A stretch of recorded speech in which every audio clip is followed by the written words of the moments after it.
육동안 춘천시장 당선인이 시내버스 노선을 전면 개편하겠다고 밝혔습니다. 50년 만에 개편된 노선이 오히려 불편을 키우고 있다는 지적이 나오는데 무엇이 문제인지 현장 취재했습니다.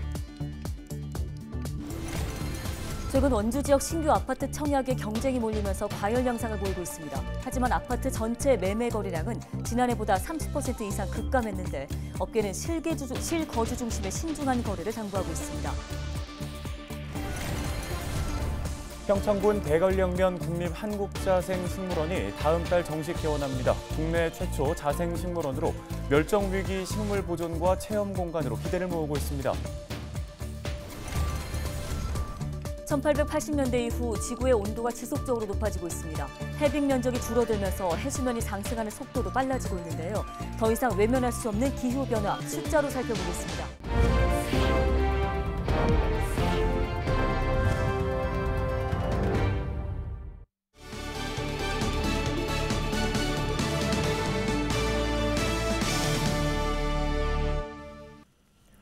여러분 안녕하십니까? 헬로티비 뉴스입니다. 첫 소식입니다.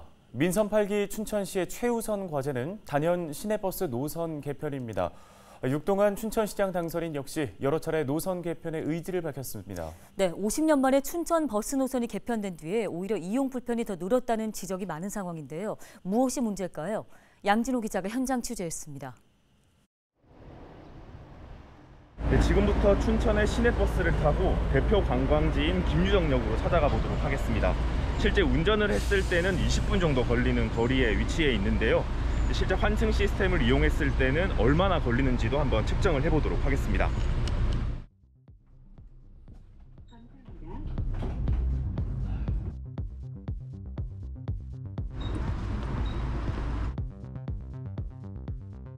남춘천역 환승센터에서 김유정역을 들어갈 수 있는 마을버스는 총 4개가 운행을 하고 있습니다.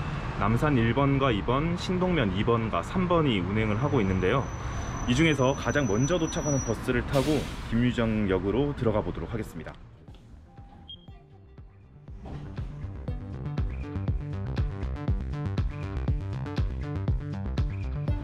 방금 막 김유정역에 도착을 했습니다. 지금 현재 시각이 10시 55분을 지나고 있는데요. 대략 한 55분 정도가 걸린 건데 실제 운전을 했을 때 20분 정도가 걸린다는 걸 감안하면은 대략 한 3배 정도의 시간이 소요된 것으로 파악됩니다. 다시 돌아가는 노선은 시간 가늠이 훨씬 어려웠습니다. 정류장에 버스 운행 시스템이 마련됐지만 정확한 정보가 나오지 않았기 때문입니다. 지금 시간은 11시 8분을 지나고 있는데요. 버스 정보 시스템에 따르면은 현재 운행 중인 버스가 한 대도 없는 것으로 나오고 있습니다. 실제로 버스가 없는 건지 아니면 시스템에 오류가 있는 건지는 확인을 해봐야 될 것 같은데요. 이후 버스가 도착한 건 약 30분 정도가 지난 뒤였습니다. 이용객들이 가장 큰 불편을 느끼는 것도 바로 이렇게 들쭉날쭉하고 예측이 어려운 환승 시스템입니다. 대기 시간이 길어질수록 시내버스 이용 만족도는 떨어질 수밖에 없습니다. 지금 우리는 그 휴먼타운에서 성심병원 가는 게 없어졌어요. 하나도. 항상 여기 환승을 해야 가요. 항상 늙은 사람들, 아픈 사람 대시 사야 되고 환승하기가 힘이 들어요. 도심에서 멀리 떨어진 읍면 지역은 사정이 훨씬 열악합니다. 실제 북산면의 경우 시청에서 자차로 30분 정도 걸리지만 시내버스를 이용하면 약 2시간이 소요됩니다. 여기에 환승 대기 시간까지 더하면 거의 반나절을 이동하는 데 허비해야 하는 겁니다. 서울은 금방 5분 안에 거의 다 가는 노선이 거의 다 서울 전역에 있지. 여기는 지역이 딱 정해져 있으니까 그 버스 외에는 다른 건 사용할 수가 없으니까. 그 배차가 너무 길어요. 결국 이후 진행될 노선 개편 작업에도 환승 시스템 정비는 필수 항목으로 꼽힙니다. 버스 문제라든지 시민들이 가장 지금 아쉽고 불편하게 생각해요. 오늘 아침에도 어디 갔더니 내내 버스 얘기를 듣고 왔습니다. 그래서 시민들이 입장에서 우선순위를 정해야겠다는 거고 가장 그중 하나가 이제 버스 문제 같은 부류의 이슈들이고. 춘천시는 지난 2019년 반세기 만에 노선 개편을 단행한 후 수차례 추가 조정을 거쳐왔습니다. 이용 불편으로 민원이 쏟아질 때마다 주먹구구식 노선 변경이 이루어진 겁니다. 전문가들은 지금이라도 면밀한 이용객 수요 조사와 대대적 환승 정책 개편 등이 필요하다고 입을 모았습니다. 헬로티비 뉴스 양진호입니다. 금리 인상에다 주택 공급 계획이 속속 발표되면서 서울의 아파트 가격이 하락하는 가운데 도내 부동산 시장에 대한 관심도 높아지고 있습니다. 실제 원주 지역 신규 아파트 청약은 경쟁이 몰리면서 과열 양상을 보이고 있습니다. 네, 하지만 아파트 전체 매매 거래량은 지난해보다 30% 이상 급감했습니다. 부동산 업계에서는 실거주 중심으로 신중한 거래가 필요하다는 의견입니다. 보도에 이다혜 기자입니다. 지난달 분양한 원주 혁신도시 인근의 한 아파트, 전용 면적 67제곱미터에서 102제곱미터까지 전체 476세대 규모입니다. 신규 청약에는 무려 7만 명 넘게 신청자가 몰리면서 최고 경쟁률 35대 1을 기록했습니다. 이에 앞서 지난해 11월 분양한 남원주 역세권의 한 아파트도 사정은 비슷합니다. 전용 면적 84제곱미터 이하 465세대 규모인데 최고 경쟁률은 무려 102대 1에 달했습니다. 최근 원주 지역에서 분양된 신규 아파트가 높은 청약 경쟁률을 기록하며 흥행했지만 실거주 중심의 다소 신중한 거래 분위기가 조성되고 있습니다. 올 들어 지난 4월까지 원주 지역에서 거래된 아파트 매매 거래량은 2,300건으로 지난해 같은 기간보다 34% 급감했습니다. 이는 2년 전인 지난 2020년 거래 수준과 비슷합니다. 예전같이 프리미엄이라고 붙는 게 작년 우리 원주시장 경기 좋을 때는 기본 5천에서 1억 정도를 왔다 갔다 했다면 지금 1,000만 원 넘기가 쉽지는 않아요. 다만 정부의 부동산 규제 완화 조짐과 하반기 신규 브랜드 아파트 공급 등에 따라 투자 열기가 살아날 가능성도 있다는 전망이 나옵니다. 실제 다음 달부터 단구동과 무실동 등의 신규 아파트 분양이 잇따라 예정돼 원주 지역에만 6,000세대 추가 공급이 예상됩니다. 이런 상황에서 정부가 주택임대차 보호법에 대해 시행 2년을 맞아 규제 완화를 검토할 것으로 알려지면서 변화를 예고하고 있습니다. 대출 금리가 영향이 제일 큽니다. 이게 보금자리 같은 게 3%를 지금 넘어서고 있고 일반 대출 4, 5% 지금 가다 보면은 이 부담이 적잖이 많이 생기거든요. 전문가들은 그러나 부동산 시장을 섣불리 전망해 덮어놓고 청약하는 것은 위험하다며 자금 사정, 입지 등을 고려한 신중한 거래가 필요하다고 강조합니다. 헬로티비 뉴스 이다혜입니다. 사회적 거리두기 해제 이후 산행에 나서는 사람들이 늘면서 크고 작은 사고가 잇따르고 있습니다. 강원도 소방본부는 올해에만 산악사고가 202건 발생해 4명이 숨지고 101명이 다쳤다고 밝혔습니다. 최근 3년 사이 강원 지역 산악사고는 4,400여 건으로 집계됐고 사망자는 61명 발생했습니다. 특히 지난 19일에는 설악산 까치골에서 50대 남성이 지정된 탐방로를 벗어나 산행하다 미끄러지면서 산 아래로 떨어져 숨졌습니다. 평창군 대관령면 일대에 위치한 국립한국자생식물원이 7월 4일 정식 개원합니다. 우리나라 최초의 자생식물원인 국립한국자생식물원은 아고산대 및 북방계의 자생식물을 수집하고 관리해 각종 전시와 체험 공간을 제공할 예정입니다. 현재 국립한국자생식물원은 멸종위기 식물 1,400여 종을 보유하고 있어 2004년에는 환경부로부터 멸종위기 야생식물의 서식지회 보전기관으로 지정되기도 했습니다.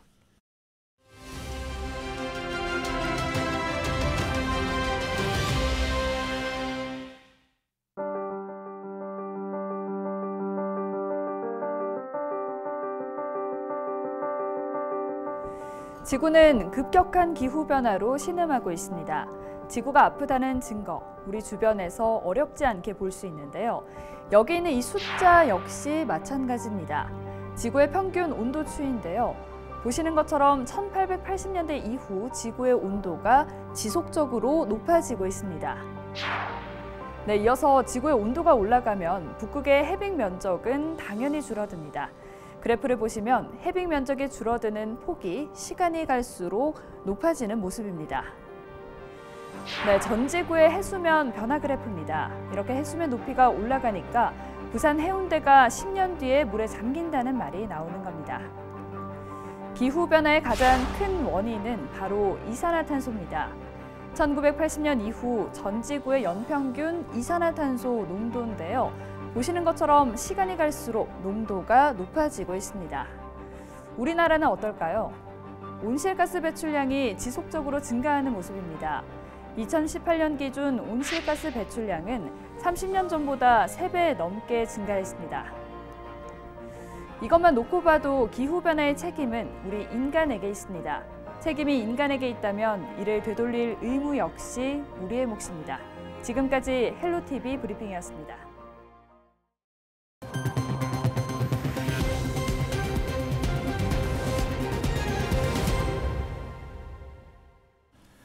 소 사료값이 최근 2년 사이에 20%가 넘을 정도로 가파르게 오르고 있는데요. 국제 곡물 가격 상승으로 사료값 부담은 커지는데 소값 하락까지 이어지면서 농민들은 이중고를 겪고 있습니다. 이제는 생계 유지마저 곤란한 지경이라고 하소연합니다. 정명기 기자가 그 실태를 취재했습니다. 한우 130마리를 키우는 박진구 씨. 1년에 사료값으로 약 1억 5천만 원을 쓰는데 최근 3년 사이 무려 5천만 원 정도가 는 것이라고 합니다. 생산비의 절반 이상을 차지하는 사료 가격이 최근 2년 새 20% 넘게 뛴 데다 소값 하락까지 겹치면서 이중고를 겪고 있는 겁니다. 소값 떨어지면서 한 7천만 원 정도 떨어졌고 그다음에 지금 사료값 한 매년 제가 5천만 원 더 내는 거잖아요, 지금. 근데 축산 분야에는 아무 지원이 없습니다. 그냥 곡물가 올라가 버리면 저희가 그대로 돈을 갖다 줘야 되는 거예요. 사료업체들이 최근까지 가격을 줄줄이 올리자 급기야 삭발까지 단행한 농민도 있습니다. 업체 측에 사료 원가를 공개하라며 고통 분담을 촉구했습니다. 한우 가격은 한 20% 정도 하락은 치고 사료가는 50% 정도 상승은 추세입니다. 이들이 예를 들어 적자하는지 아니면 농민들하고 같이 상생하는지 그걸 알고 싶어서 이런 시위를 하게 되었습니다. 하지만 해당 업체 측은 영업 비밀을 이유로 사료 원가를 공개할 수 없다는 입장. 그렇지만 이미 연초부터 비상대응 특별팀을 꾸리고 원가 절감에 나섰다고 합니다. 전체적으로 우리 회사 5월 말 기준으로 적자가 200억 이상 지금 시현이 되는 상황이고 연도 말에는 더 큰 적자가 예상되기 때문에 구둑이 이번에 평균 42원 인상을 하게 됐습니다. 사료용 곡물 대부분을 수입에 의존하는 우리나라는 대외 상황에 민감할 수밖에 없는 상황.